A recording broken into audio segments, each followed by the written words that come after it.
The final court of the Great War, from the fields of blood to the shadow of Versailles, 1918 to 1919. By early 1918, the world resembled a colossal machine grinding toward total collapse. For 4 grueling years, the Great War had consumed the youth of Europe, drained the treasuries of empires, and redefined the limits of human suffering. This is the story of 3 defining moments: a final desperate gamble, a silence that shook the world, and a peace treaty that sowed the seeds of a future storm. March 1918, the Kaiser's last throw of the dice. As the winter of 1917 faded, the German Empire stood at a knife edge. On the Eastern Front, the Russian Revolution had forced a collapse, allowing Germany to transfer nearly 50 elite divisions to the west. General Erich Ludendorff knew this was the golden hour. He had to strike a decisive blow before the industrial might and fresh manpower of the United States fully arrived on European shores. Operation Michael, the fire drum. At 4:40 a.m. on March 21, 1918, the horizon ignited. Over 6,000 German cannons unleashed a Feuertrommel, fire drum, a bombardment so precise and intense it bypassed traditional defenses to paralyze the enemy's heart.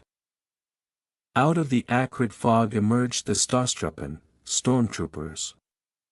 These were not the overburdened infantry of 1914, they were specialists armed with grenades, flamethrowers, and the first submachine guns.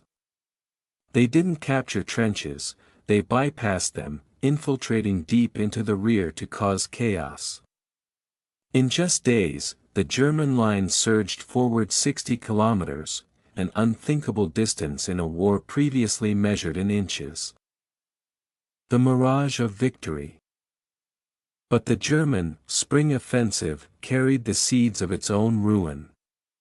The elite unit suffered staggering casualties in the opening waves. As the soldiers advanced, they outran their supply lines. Starving German troops, upon capturing British depots, famously stopped to gorge themselves on butter and wine, luxuries they hadn't seen in years due to the naval blockade. The momentum sputtered. By June, the French and newly arrived American forces held the line at the Marne.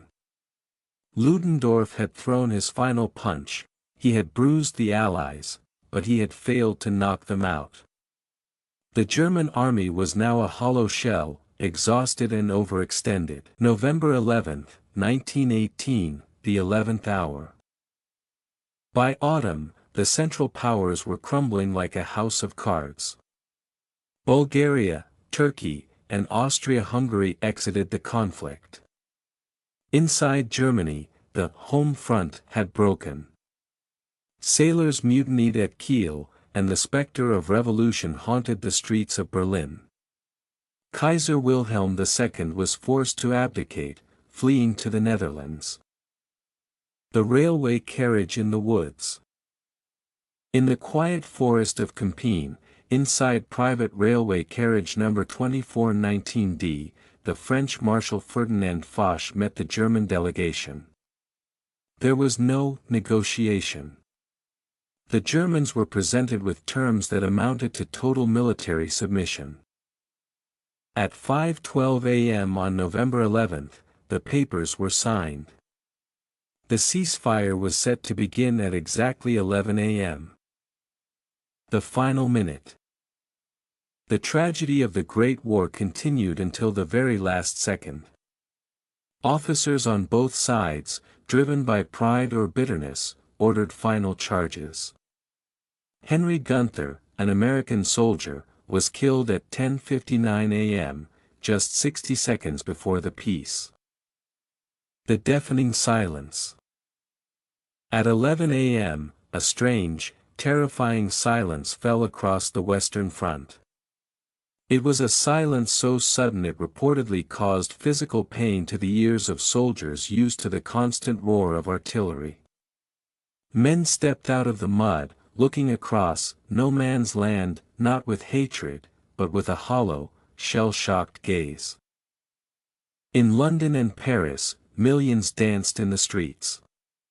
In Germany, there was only a grim sense of relief mixed with the bitter taste of defeat. The guns had stopped, but the trauma was just beginning. June 28, 1919, the Treaty of Versailles, an uneasy peace. 6 months after the armistice, the world's leaders gathered at the Palace of Versailles. They chose the Hall of Mirrors for the signing, the very room where the German Empire had been proclaimed 48 years earlier. It was a setting designed for humiliation. The clash of ambitions. The Big Three held the world in their hands, but they couldn't agree on its shape. Georges Clemenceau, France, the Tiger, wanted to crush Germany so thoroughly they could never threaten France again. Woodrow Wilson, USA, a scholar who dreamed of a League of Nations, and 14 points for a just world. David Lloyd George, UK, a pragmatist who wanted to punish Germany but feared that an impoverished Germany would fall to extremism. The dictated peace, diktat. The resulting treaty was a vicious circle of clauses.